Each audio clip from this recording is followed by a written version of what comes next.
Grabe, viral ngayon yung isang babae na kumain at lumunok ng 3 pirasong tigwa $100 bill. Hindi ito isang special skill na katulad ng napapanood natin sa mga karnabal. Dahil ang babaeng ito ay isang security personnel ng NAIA. Nakakahiya. Ibang klaseng kagutuman ang ipinakita niya. Hindi siya gutom sa pagkain, gutom siya sa pera.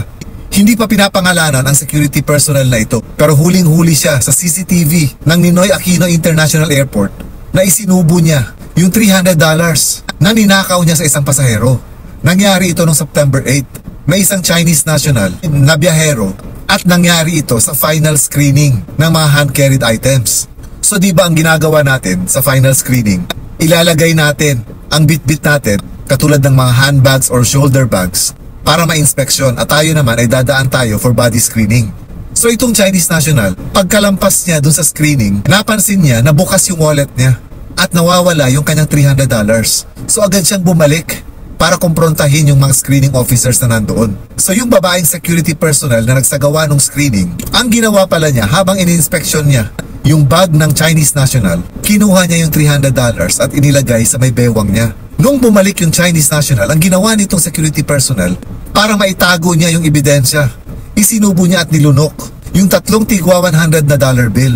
Kaso siguro dahil sa pagkakataranta niya, dahil hinahanap na nga ng Chinese national yung nawawala niyang pera, ang ginawa nitong security personnel, tumalikod at sinubukang lunukin yung $300 na hawak niya. Ang kaso sa pagkakataranta ata niya, hindi niya na naisip na airport yun, na kung saan alam natin sa isang airport, napakaraming mga CCTVs.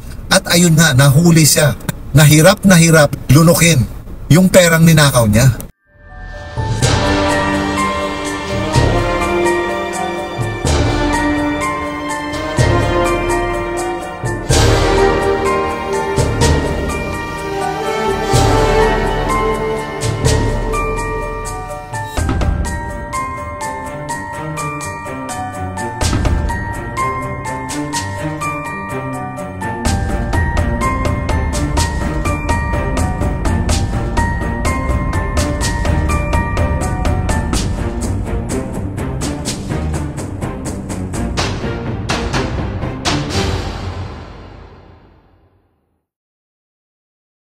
Nakakahiya, di ba? Only in the Philippines. Hindi lang tayo sumisikat dahil sa brownout na nangyari sa NAIA. Dadagdagan pa ng mga ganito.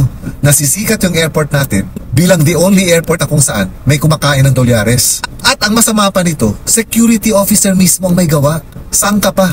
Paano pa magkakaroon ng tiwala lalong-lalo na yung mga foreigners natin? Na kung saan alam naman natin na napaka-importante ng isang international airport, lalong-lalo na para sa mga turista.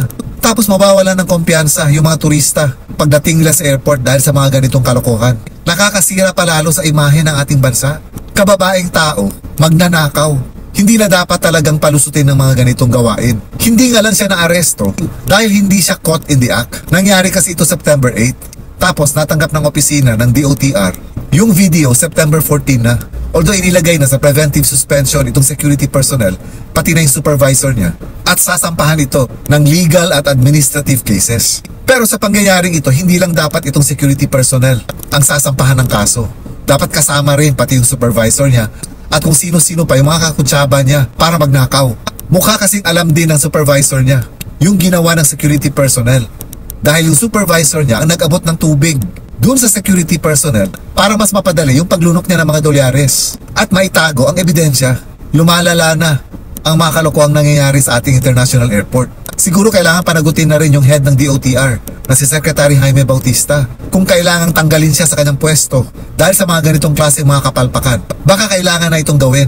Kailangan palitan na siya ng isang secretary na epektibong makokontrol yung mga kalokohan na nangyayari sa ating international airport. Kasi isipin na lang natin, ang DOTR ang in charge sa land, air, and sea transportation ng ating bansa. Tapos ang mapapabalita tungkol sa kanila, mabuti sana kung yung mga gandang nangyayari. Pero hindi eh. Ang mga sunod-sunod na balita tungkol sa kanila ay puro kahihiyan. Again, only in the Philippines. Ang problema nga lang dito, yung Chinese national ay walang balak na magsampa ng kaso. Ganun pa man, yung administrative case, kailangan talagang ituloy ito at panagutin itong mga taong gumawa nito. Dapat yung pinakamataas na parusa ang ibigay sa kanila. Dahil hindi lang ito kahihiyan para sa mga sarili nila, kung hindi kahihiyan ng bansa natin.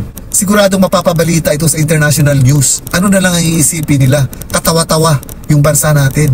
Ngayon lang ako nakarinig na isang tao na sa sobrang gutom, yung pera ng pinagdiskitahan. Saan ka pa?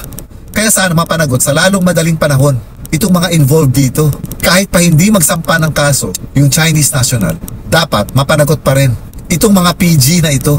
Nakakatawa at nakakagalit yung video dahil hirap na hirap si ate kung paano niya malulunok yung mga dollar bills na itinupi niya. Ang hirap kaya gawin nun dahil alam natin yung papel ng dollar bills hindi basta natutunaw yun sa tubig para mapadali yung paglunok niya. Dinukot na nga niya yung bibig niya para maitulak at malunok yung $300. Sa halagang $300 or halos 17,000 pesos, ipinagpalit niya yung matinong trabaho niya sa airport. At hindi lang yun, ipinagpalit niya sa $300 ang dignidad niya at dignidad ng pamilya niya. Nakakahiya ka ate. Ito yung isa sa mga videos na kailangan talagang mag-viral para hindi tularan dahil insulto ito sa ating mga Pilipino.